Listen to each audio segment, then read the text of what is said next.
Salmo 25, título: Um Salmo de Davi. Davi é retratado neste salmo como quem em uma miniatura fiel. Sua santa confiança, seus muitos conflitos, sua grande transgressão, seu amargo arrependimento e suas profundas angústias estão todos aqui, para que vejamos de fato o coração do homem segundo o coração de Deus. É, evidentemente, uma composição dos dias tardios de Davi, pois ele menciona os pecados de sua juventude e de suas dolorosas referências à astúcia e crueldade de seus muitos inimigos. Não seria uma teoria especulativa demais relacioná-la ao período em que Absalão estava liderando a grande rebelião contra Davi. Este fora intitulado o segundo dos 7 salmos penitenciais. É a marca de um verdadeiro santo o fato de que suas tristezas o fazem lembrar de seus pecados, e sua tristeza pelo pecado o leva a seu Deus. Charles Haddon Spurgeon. Nestes 4 salmos, que imediatamente seguem-se um do outro, podemos encontrar a alma de Davi, apresentada em todas as várias posturas da piedade, prostrada, em pé, sentada, ajoelhada. No Salmo 22 ele está prostrado o tempo todo sobre o rosto, arrastando-se no chão, quase entrando em um grau de desespero, falando de si mesmo na história de Cristo no ministério. Deus meu, por que me desamparaste? Salmo 23, ele está em pé, e por meio do favor de Deus, apesar de seus inimigos, esmagando toda oposição e contra ele triunfando. O Senhor é o meu pastor, nada me faltará. No Salmo 24, ele está sentado, como um médico em uma cadeira, um professor em seu recinto, lendo uma palestra sobre divindade, descrevendo o caráter daquele homem, de que forma ele deve ser, que subirá ao monte do Senhor, e daqui em diante ser participante da alegria. Neste Salmo 25, ele está ajoelhado, com as mãos e voz erguidas a Deus. E nessas 2 dobradiças, todo o Salmo se movimenta. A primeira é a busca sincera pela misericórdia de Deus. A segunda, um lamento humilde por sua própria miséria. Thomas Fuller. Versículo 1. A ti, Senhor, elevo a minha alma. Veja como a alma santa voa para seu Deus, como a pomba para sua gaiola. Quando se acabam os ventos de tempestade, as embarcações do Senhor fazem a volta e vão em direção a seu bem lembrado porto de refúgio. Que misericórdia que o Senhor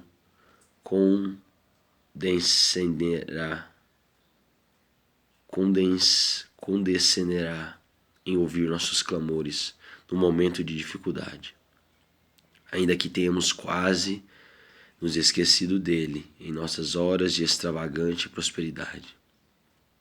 Muito frequentemente a alma não consegue se erguer, perdeu suas asas e se torna pesada e estática, mais como a toupeira escavando do que uma águia voando.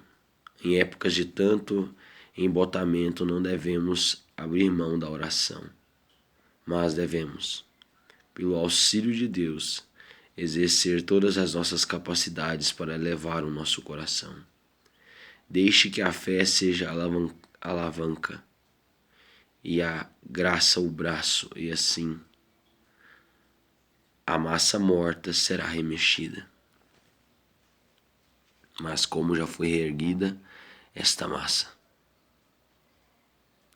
Em todos os nossos esforços e empenhos, fomos completamente derrotados, até que a pedra angular celestial do amor de nosso Senhor, nosso Salvador, demonstrou seus atrativos onipotentes. Então nosso coração sobe até nosso amado como crescentes chamas de fogo.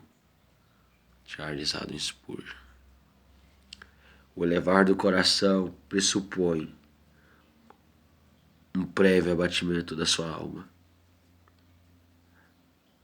A alma do homem é oprimida pelo pecado e pelas preocupações deste mundo, que, como chumbo preso à rede, a afunda tão profundamente que a impede de elevar-se, até que Deus envie orações espirituais, como a boia para a rede, para exaltar a alma, e isto surge da fé.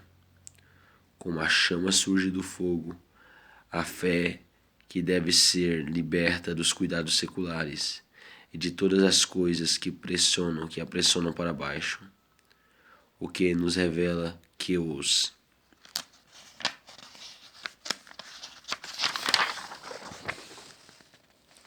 mundanos são tão capazes de orar quanto a topeira de voar, mas os cristãos são como águias que voam alto. Considerando que o coração do homem, por natureza, está fixo à terra, e em si mesmo não é mais capaz de elevar-se dela mais do que uma pedra que é fixa no chão, que é fixa ao chão, até que Deus o eleve por seu poder, sua palavra e seus obreiros. Deveria ser a nossa principal petição ao Senhor, que a Ele agradasse nos atrair, para que corrêssemos após Ele, a fim de que o exaltemos e elevemos nosso coração ao céu, para que eles não permaneçam inertes no charco desta terra. Archibald Simpson. Um homem piedoso ora como um construtor constrói. Agora, um construtor primeiro lança uma fundação. E porque não pode terminar em um dia, ele volta no segundo dia e encontra a estrutura que fez no primeiro dia e acrescenta um segundo dia de trabalho. E volta no terceiro dia e encontra seus 2 dias de trabalho prévios ali inalterados. Então continua em um terceiro dia de trabalho e acrescenta paredes. E assim ele o faz até que seu edifício esteja terminado. Da mesma forma, a oração é o edifício da alma, até que alcance o céu.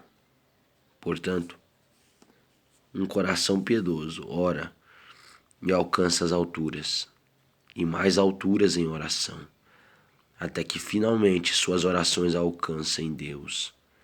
William Fenner.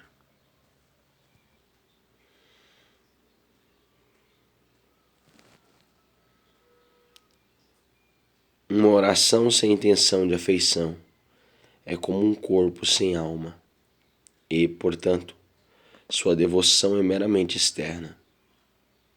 Alguém disse: uma cabeça descerebrada e um corpo sem alma.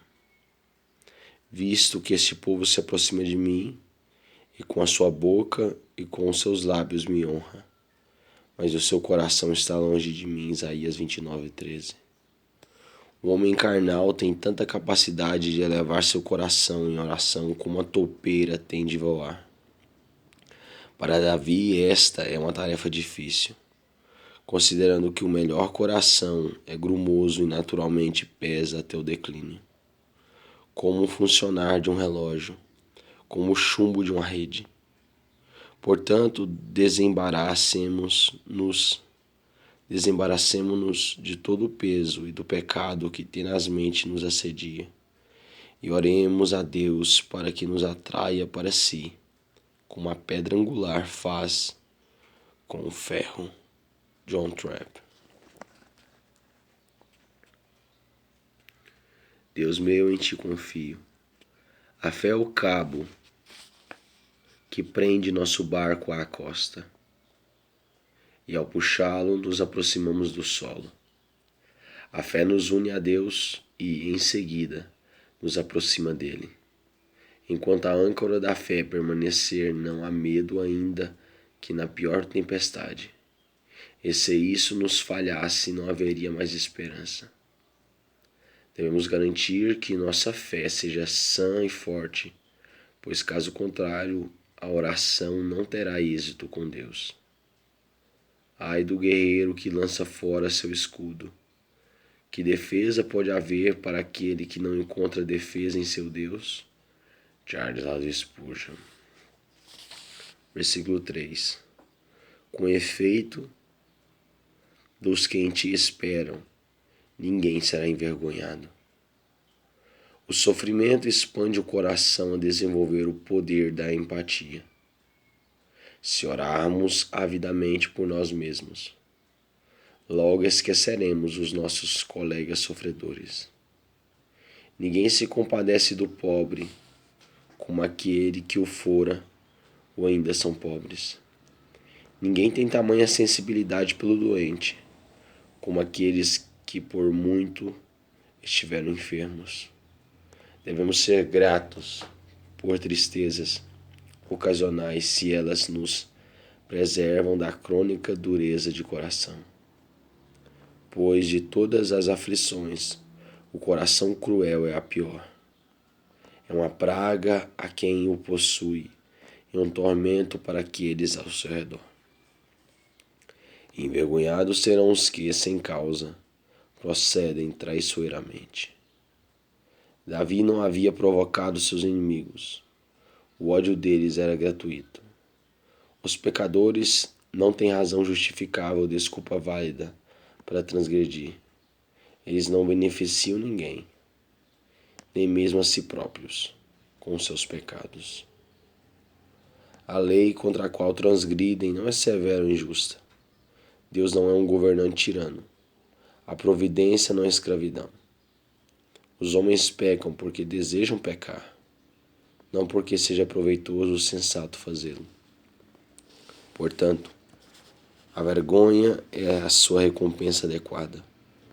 Que seu rubor seja de vergonha penitencial agora, ou não poderão escapar do desprezo eterno e da amargura e da amarga vergonha, que é a promoção dos tolos no mundo que virá. Charles Haddon Spurgeon. Que a vergonha seja enviada ao proprietário certo, até mesmo aqueles que lidam com deslealdade, sem que de mim tenha havido provocação.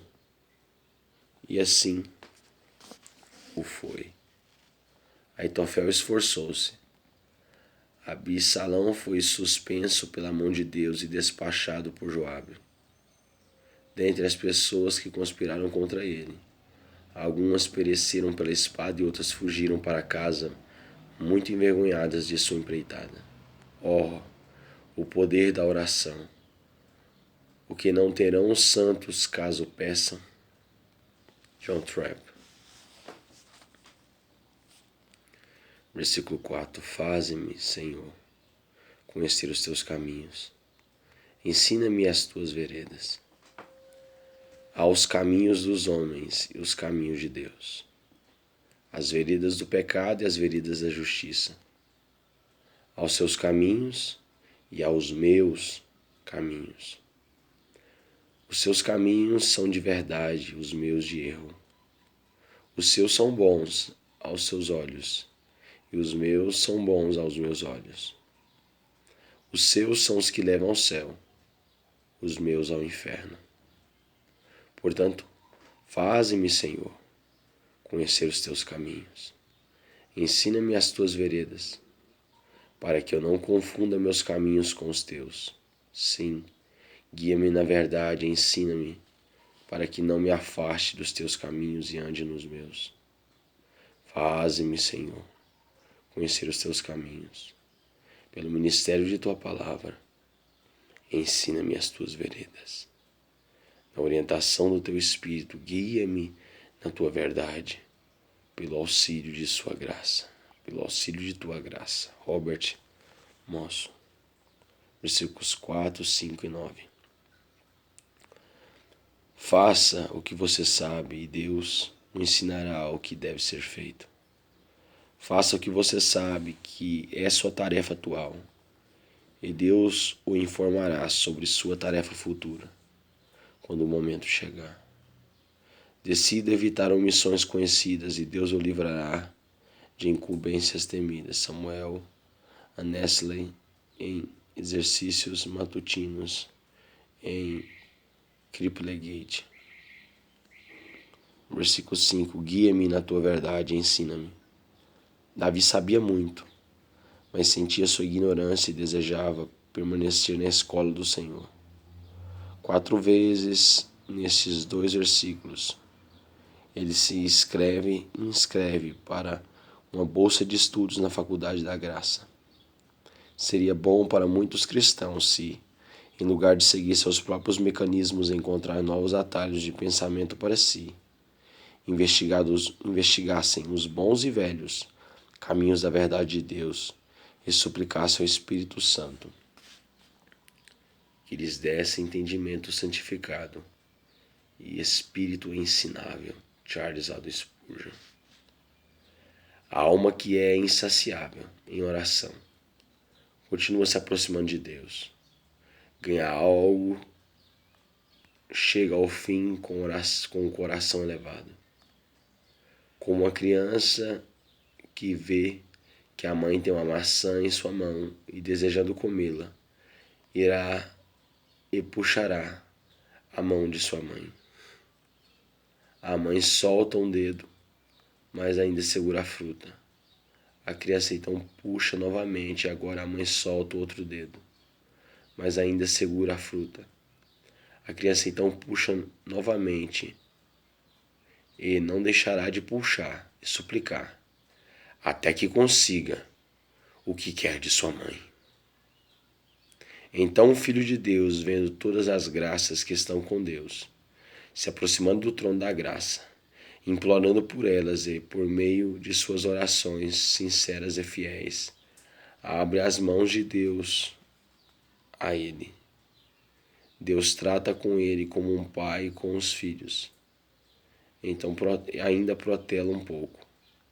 Não que não esteja disposto a conceder, mas quer torná-los mais sinceros com Deus, atraídos para mais perto de si. William Fenner. Pois tu és o Deus da minha salvação.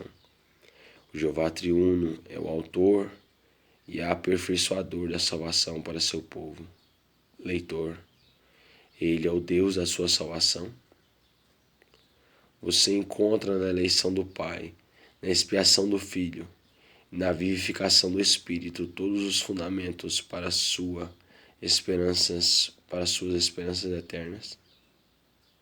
Sendo a resposta sim, você pode usar isso como argumento para obter bênçãos posteriores, pois se o Senhor ordenou sua salvação, Ele certamente não se recusará a instruí-lo em seus caminhos. É uma felicidade podermos nos dirigir ao Senhor com a confiança de Davi, com a mesma confiança que Davi manifesta aqui. Nos dá grande poder em oração e consolo na tribulação. Charles Haddon Spurgeon. Em quem eu espero todo dia. Esperar em Deus é, primeiro, viver uma vida de desejo por Deus.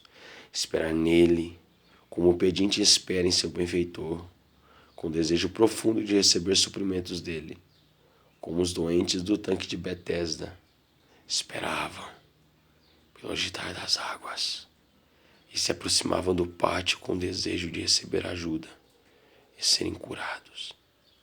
Segundo, é viver a vida em Deus, como o amado espera por sua amada. Desejo é o amor em movimento, como um pássaro batendo as asas. Deleite é o amor repousando como um pássaro no ninho. Agora, ainda que nosso desejo seja por Deus, devemos desejá-lo mais, devemos desejar mais de Deus. Contudo, nosso deleite deve estar tão enraizado em Deus, de modo que não precisamos jamais desejar mais do que Deus. Condensado de Matthew Henry, em comunhão com Deus, em quem eu espero. Espero para ouvir a voz secreta de seu Espírito, declarando paz à minha consciência. Espero para sentir o vigor restaurador da sua graça vivificando minha obediência. Espero para ver o poder dominante de seu Espírito Santo, sufocando o meu pecado rebelde.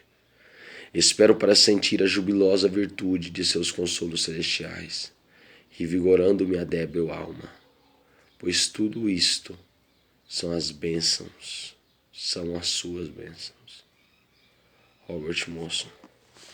Versículo 6. Lembra-te, Senhor, das tuas misericórdias e das tuas bondades. Há uma santa ousadia que se aventura a lidar com o Altíssimo. Cultivemo-la. Mas há também uma descrença profana que evoca nossos medos. Lutemos contra ela com todas as nossas forças. Que preciosas são essas duas expressões, tuas misericórdias e bondades. Elas são o mel virgem da linguagem. Nenhuma palavra supera em doçura. Mas com relação aos graciosos favores que nelas se originam, a linguagem falha em descrevê-los. Charles Haddon Spurgeon. Oh, como um abismo chama outro. O abismo de minhas misérias multiplicadas chama estrondosamente a profundidade de suas múltiplas misericórdias. A misericórdia pela qual o Senhor perdoa meu pecado e me socorre em minhas enfermidades. A misericórdia pela qual o Senhor me santifica por sua graça e me consola por seu Espírito. A misericórdia pela qual o Senhor me liberta do inferno e me mantém no céu. Lembra-te, Senhor, de todas as tuas misericórdias. Tuas ternas misericórdias têm estado desde a eternidade sobre os teus santos. Robert Morrison.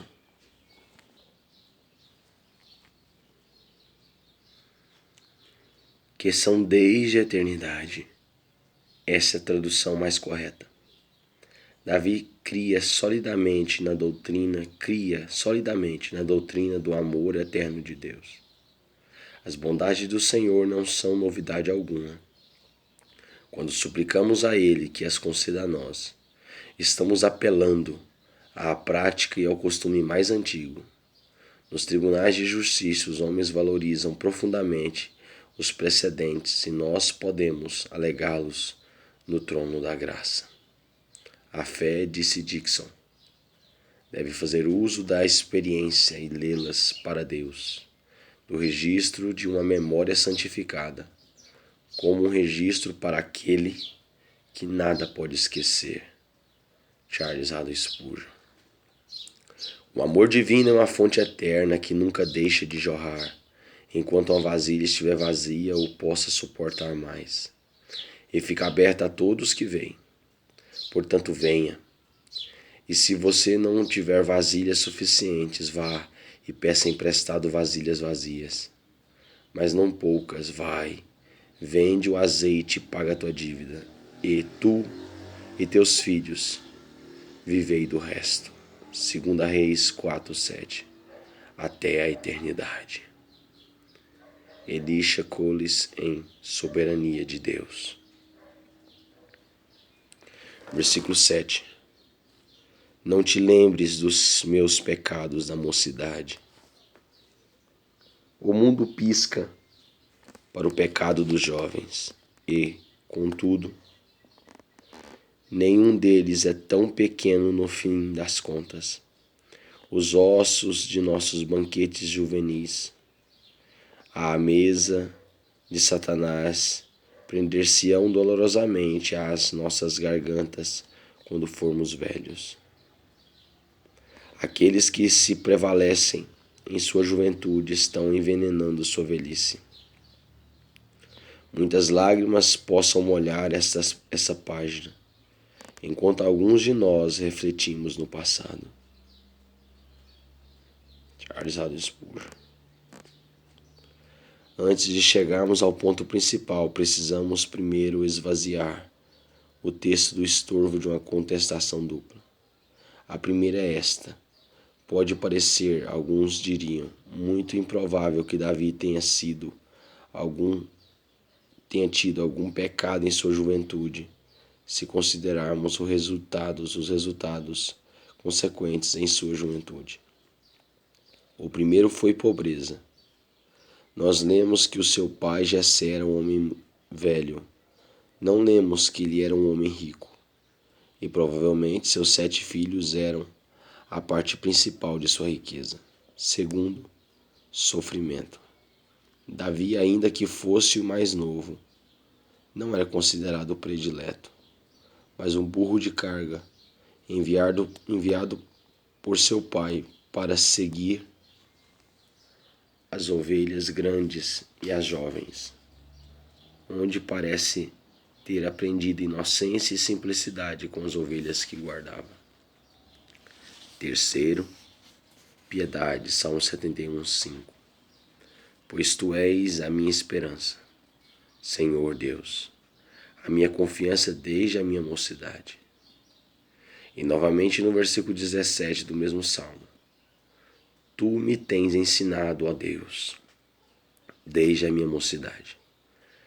Davi começou a ser bom logo no início, um jovem santo, e ainda assim cruzou o provérbio pestileno, o demônio que nada tinha de novo. E mais ainda, ele estava constantemente na fornalha da aflição. Ando aflito e prestes a expirar desde moço, sob o peso dos teus terrores. Estou desorientado, Salmo 88:15. A questão então será esta: como aquela água poderia ser corrompida com o que era diariamente purificado? Como aquele ferro poderia juntar ferrugem se era devidamente lixado? Como a alma de Davi em sua juventude poderia estar coberta de fuligem do pecado se era constantemente depurada pelo sofrimento? Mas a resposta é fácil, pois ainda que Davi era em grande parte fosse um homem segundo o coração de Deus, a melhor transcrição da melhor cópia, contudo, ele, especialmente em sua juventude, teve suas falhas e enfermidades, sim, seus pecados e transgressões. Considerando que a juventude de Davi, que era pobre, sofrida e piedosa, foi culpada de pecados, o que diremos de tais cuja educação foi abastada, impura e perversa? E eu relato o resto como executado com vergonha, tristeza e silêncio na consciência de todos os homens. Thomas Fuller. Nem das minhas transgressões não se lembre. Não se lembre das minhas transgressões. Outra palavra para os mesmos males. Penitentes sinceros não conseguem passar por suas confissões a galope. Eles são constrangidos a usar muitos lamentos, pois seus pecados fervilhantes os golpeiam com inúmeras tristezas. Um senso doloroso de qualquer pecado provoca no cristão o arrependimento de toda a massa de suas iniquidades. Nada além do perdão pleno e claro satisfará uma consciência completamente desperta.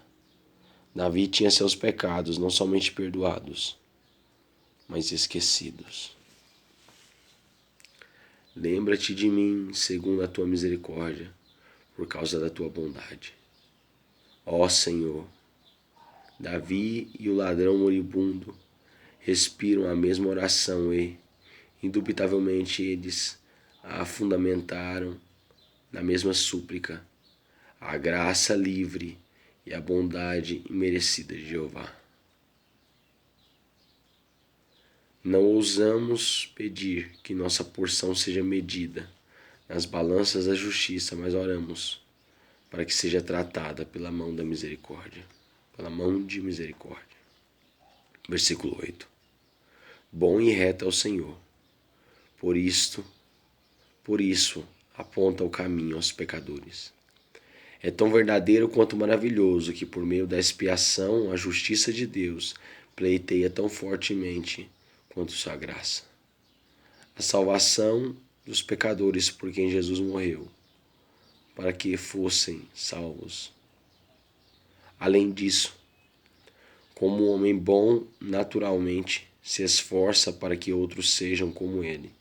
Assim também o Senhor nosso Deus, em sua compaixão, trará pecadores para o caminho da santidade e os conformará à sua imagem. Portanto, a bondade de nosso Deus nos leva a esperar a regeneração de pecadores. Não podemos concluir a partir da bondade de Deus. Ele salvará aqueles pecadores que continuam a perambular em seus próprios caminhos, mas podemos ter certeza de que Ele renovará os corações transgressores e os guiará pelo o caminho de santidade. Que aqueles que desejam ser libertos do pecado tenham consolo nisto. O próprio Deus aceitará ser o professor dos pacificadores. Que escola maltrapilha é esta da qual Deus ensinará? O ensino de Deus é prático. Ele ensina os pecadores não somente a doutrina, mas o caminho. Charles Haddon Spurgeon. Como a eleição é o efeito da soberania de Deus, nosso perdão é o fruto de sua misericórdia. Nosso conhecimento é uma fonte de sua sabedoria. Nossa força é uma impressão de seu poder. Também nossa pureza é um feixe de sua santidade. Stephen Charnock. Versículo 10. Todas as veredas do Senhor. Todas as veredas do Senhor. Quão frequentes, quão profundamente planejadas e quão multiplicadas são essas trilhas para toda a família e indivíduo. Onde quer que vamos, vemos que a misericórdia e a verdade de Deus ali estiveram pelas profundas marcas que deixaram para trás. Adam Clarke. Versículo 21. Por causa do teu nome, Senhor, perdoa a minha iniquidade que é grande. Aqui está uma súplica bendita, infalível. Não por amor a nós ou por nosso mérito, mas para glorificar sua misericórdia, para demonstrar a glória de seus atributos divinos. Perdoa a minha iniquidade. Foi confessada, é abominada e está consumindo o meu coração com tristeza. Senhor, perdoa, perdoa. Que os teus próprios lábios pronunciem absolvição, que é grande. Pesa tanto sobre mim que oro para que Deus a remova. Sua magnitude não representa dificuldade, pois o Senhor é um Deus grandioso. Mas a miséria que ela causa a mim, a miséria que o pecado causa em mim, é um argumento com o Senhor para um perdão imediato. Senhor, o paciente está profundamente doente. Sendo assim, cura-o. Perdoar um grande pecador trará grande glória ao Senhor. Então, por amor ao teu nome, perdoa-me. Observe como este salmo ilustra a lógica da fé, que é claramente contrária à lógica de um espírito legalista. A fé não procura por mérito na criatura, mas tem apreço pela bondade do Criador, e em lugar de ser confundida pelos deméritos do pecado, olha para o precioso sangue e suplica ainda mais vigorosamente em virtude da urgência do caso. Charles Haddon Spurgeon. Entre todas as obras divinas, não há nenhuma que estabelece mais sua glória do que a obra da remissão. O pecado, ao ser cometido, traz para Deus grande desonra e, novamente, ao perdoá-lo, Deus angaria para si profunda honra.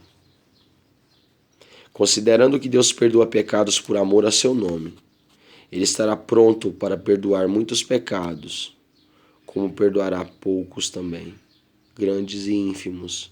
De fato, quanto maior em número e magnitude são nossos pecados, mais elevado será o perdão e, consequentemente, maior é a glória de Deus.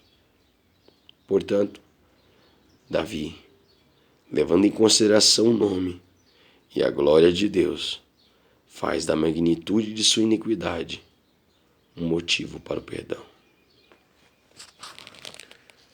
Certamente que lançar-se em pecados repugnantes para que Deus possa glorificar-se ao perdoá-los, é uma suposição hedionda. No caso, esperar que aqueles pecados repugnantes, no quais incorremos, são ou serão perdoados por Deus, se formos verdadeiramente penitentes, e por amor ao seu nome, é uma expectativa bem fundamentada, que deve sustentar nosso espírito contra as mais fortes tentações de desesperança. Nathaniel Hardy.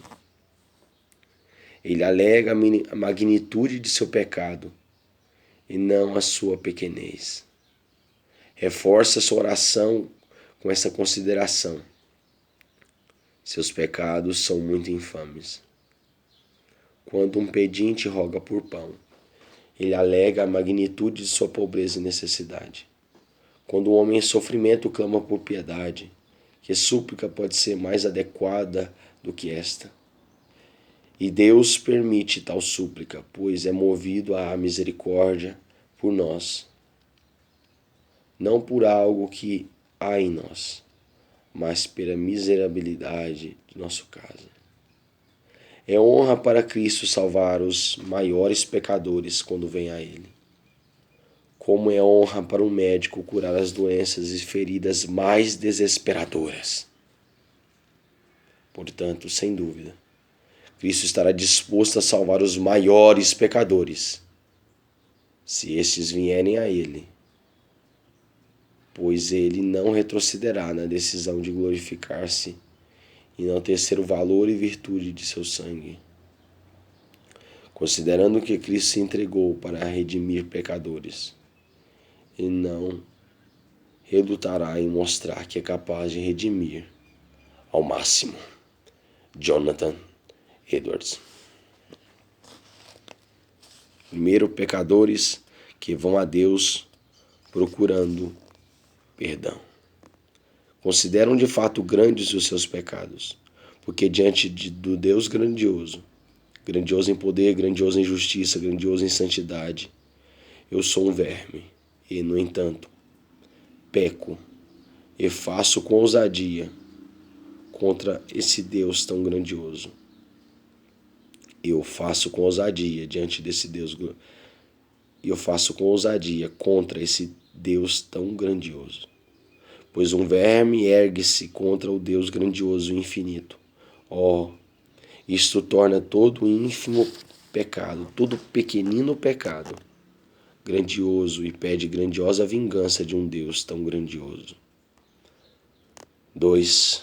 Em virtude de pecarem contra a grandiosa longanimidade, desprezando a bondade, a tolerância e a paciência de Deus, que é chamado de acumular ira. Romanos 2, do 4 ao 5. 3. Os pecados de fato parecem ser grandiosos, por irem contra grandiosas misericórdias. Contra quantas misericórdias e bondades pecam os pecadores e transformam todas as misericórdias de Deus em pecado. 4. Aquilo que torna o pecado tão grave aos olhos de pobres pecadores que clamam por perdão é o fato de que pecaram contra a grandiosa luz na consciência, e isto acentua excessivamente o pecado, especialmente para aqueles que estão debaixo dos meios do Evangelho, e é de fato o pecado de todos nessa nação. Contudo, não consideramos que a juventude de Davi fora excepcionalmente pecaminosa. Mas, na medida em que ele não investia sua juventude em adquirir conhecimento e servir ao Senhor plenamente, como ele não buscava conhecimento e não queria servir ao Senhor por completo, tornou-se seu fardo e lamento diante do Senhor. Muito mais o será para aqueles cuja juventude foi desperdiçada em nada a não ser vaidade, profanação, mentiras, praguejamento, profanação do sábado, esportes, passatempos, tumultos, em excesso e atitudes semelhantes. Quando Deus colocar tudo isso sobre suas consciências, será doloroso e abominável para suas almas. Anthony Palmer, em A Nova Criatura do Evangelho. O faraó diz: acabe com essas rãs asquerosas, este terrível trovão. Mas o que diz o santo Davi? Senhor, retire a iniquidade de teu servo. O primeiro seria liberto da punição, o efeito do pecado. O segundo, do pecado, a causa da punição. E é grande verdade que um cristão verdadeiro é mais afligido pelo pecado do que por rãs e trovões. Ele vê mais imundícia no pecado do que em rãs e sapos, mais horror do que em trovão e relâmpago. Jeremiah Dick é indigno comungante. Faraó lamentou mais os duros golpes que recebeu do que o coração empedernido que havia dentro de si mesmo. Esaú sofreu, não porque vendeu sua primogenitura, e foi o seu pecado, mas porque perdeu a bênção, que foi sua punição. E isto é como chorar com uma cebola. Os olhos derramam lágrimas, porque sofrem incômodo. O marinheiro durante a tempestade lança ao mar a carga, cujo retorno ele corteja quando os ventos silenciam. Muitos reclamam mais das tristezas para as quais nasceram do que do pecado com que nasceram. Estremecem mais diante da vingança do pecado do que diante do veneno do pecado. Um lhes causa deleite e o outro lhes amedronta. William Seeker. Versículo 12. Ao homem que teme ao Senhor. O termo vigente gera segurança eterna. Tema a Deus, que está acima de tudo, e não haverá necessidade alguma de ter medo do homem. Agostinho de Hipona.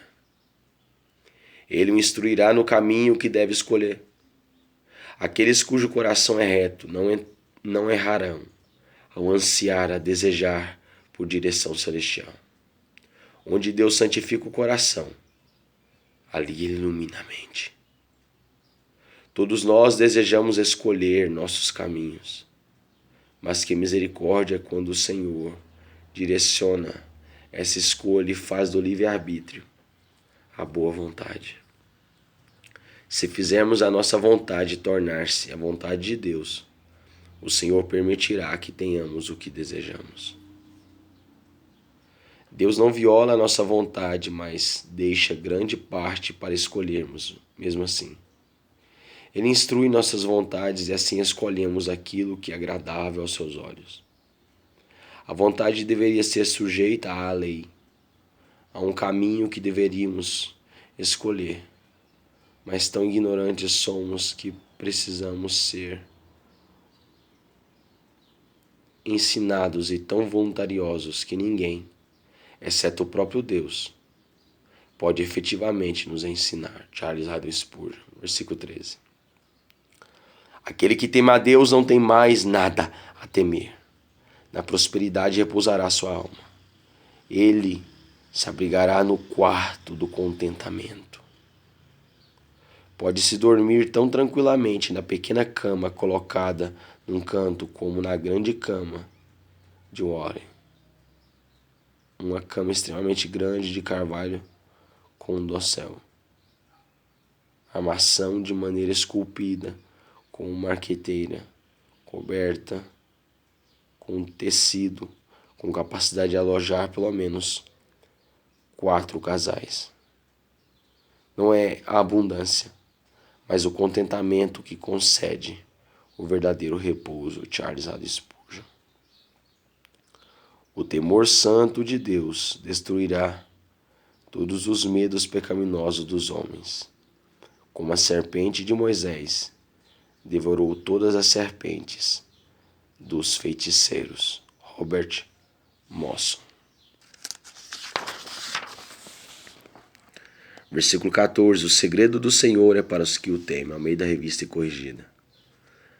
Alguns leem a amizade.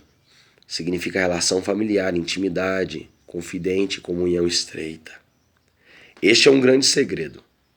As mentes carnais não conseguem conjecturar qual é a intenção disto, e até mesmo os cristãos não podem explicar essas palavras. Não podem explicar em palavras, pois deve ser sentido para ser conhecido. A vida espiritual mais elevada é necessariamente um caminho que os olhos da águia não conhecem e que os filhotes do leão não percorreram. Nem mesmo a sabedoria ou força naturais podem forçar a porta deste recinto interior. Os santos têm a chave para solucionar os hieróglifos do céu. Eles conseguem solucionar enigmas celestiais. Eles são iniciados na comunhão dos céus. Ouviram palavras que não lhes é possível repetir a seus companheiros. Charles Haddon Spurgeon. Há um sentido vital em que o homem natural não discerne, não entende as coisas do Espírito de Deus, e no qual todas as realidades da experiência do cristão estão completamente ocultas às suas concepções, às suas percepções. Para falar com ele sobre comunhão com Deus, o sentido de perdão, da vívida expectativa do céu, do testemunho do Espírito Santo, das lutas da vida espiritual, seria como ponderar com um cego sobre cores, ou com um surdo sobre harmonia musical. John Morrison. Mas você dirá, não há muitos homens carnais que conhecem o Evangelho e discursam sobre coisas relacionadas a ele, pela força do seu aprendizado, etc. Eu responderia a partir do texto de Colossenses 1, do 26 ao 27, que, ainda que conheçam as coisas do Evangelho revela, as coisas que o Evangelho revela, não conhecem suas riquezas e sua glória. O mesmo rico conhecimento do qual se fala na palavra de Deus. Eles querem e, portanto, não conhecem, como a criança em um joalheiro, procurando uma pérola. Ambos a procuram e a chamam pelo mesmo nome.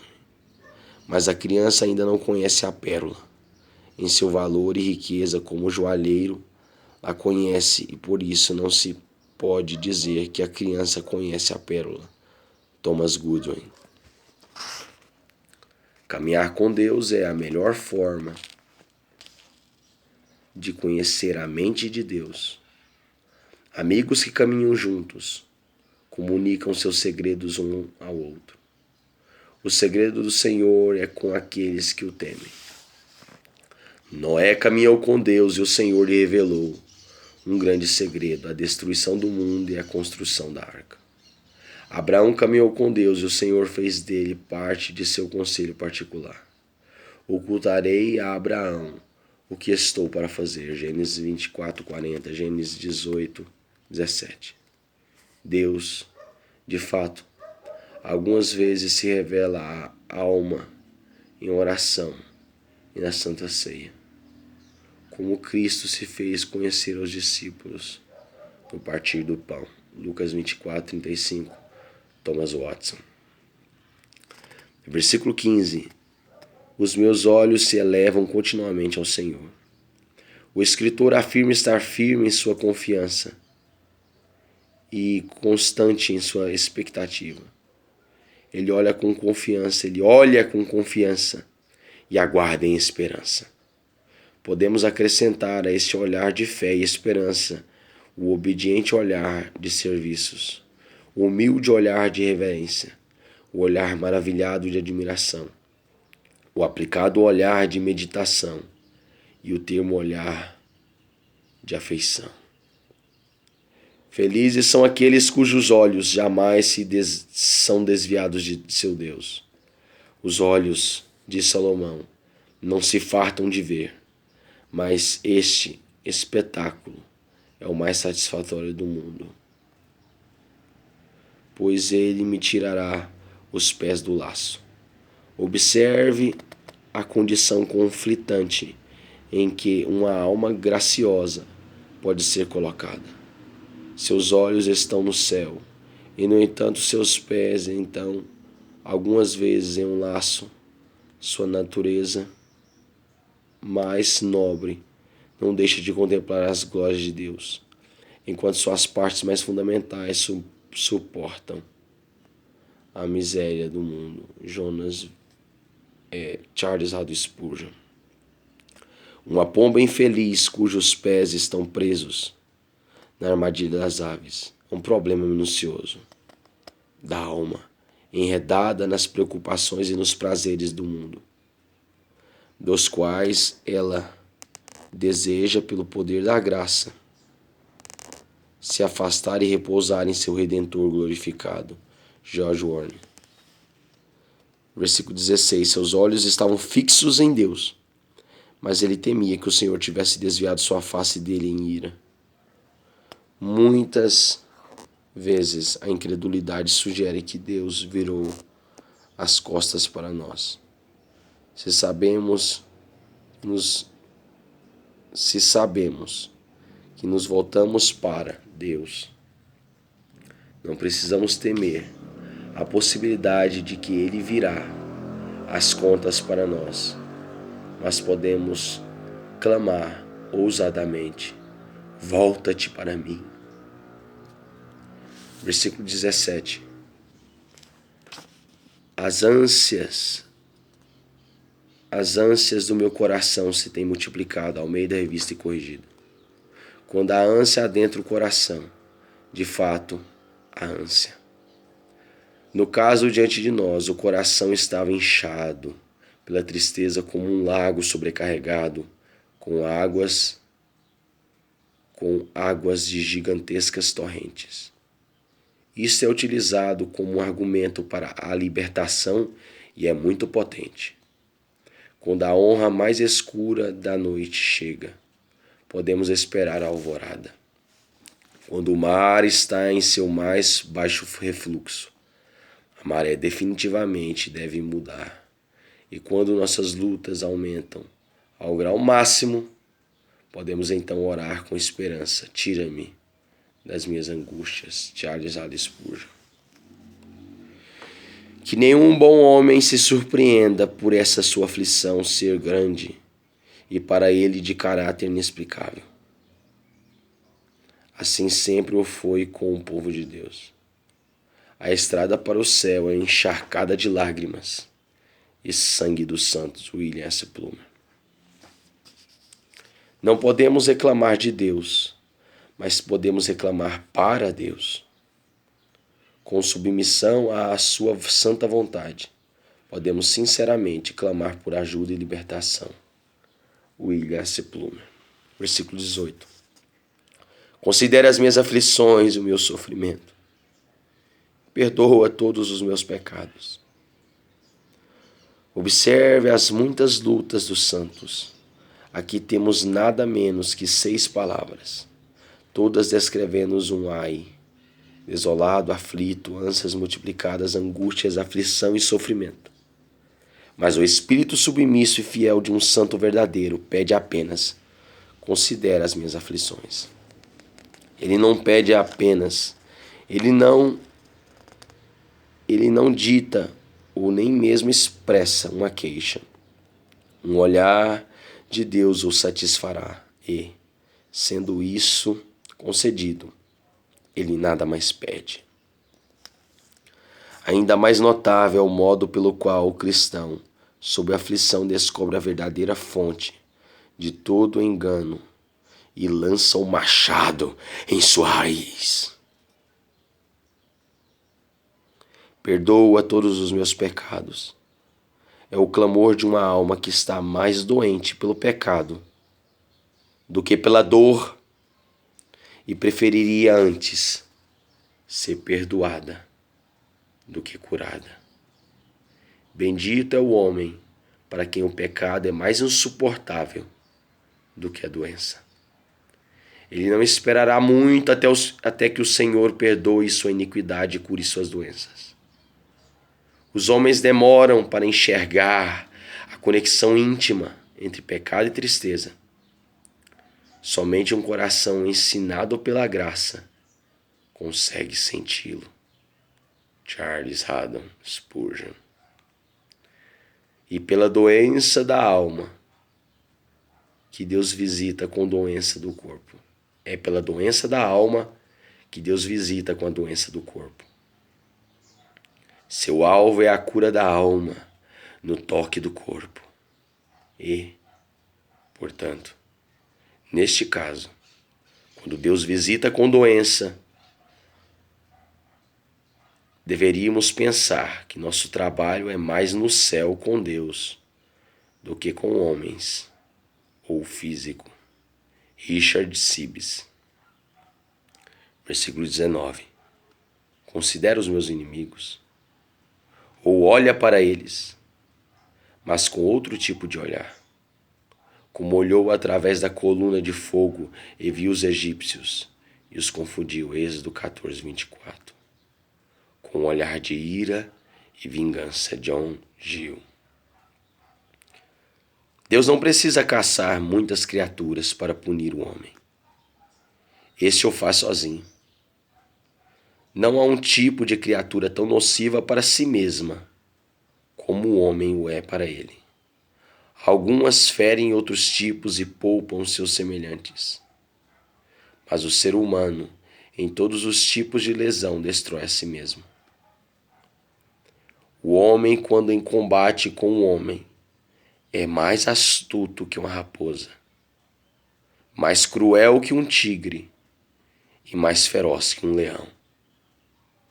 E em uma palavra, estando ele sozinho, o homem contra si mesmo é um demônio. William Strutter, em Observações Cristãs. Versículo 20. Guarda minha alma e livra-me quando o mal me atingir. Esta é outra versão da oração. Não nos deixes cair em tentação, mas livra-nos do mal. Não seja eu envergonhado. Este é um medo que, como um fantasma, assombrava a mente do salmista. Ele estremecia ao pensar que sua fé poderia se tornar motivo de zombaria por meio de sua aflição. Corações nobres toleram qualquer coisa, menos a vergonha.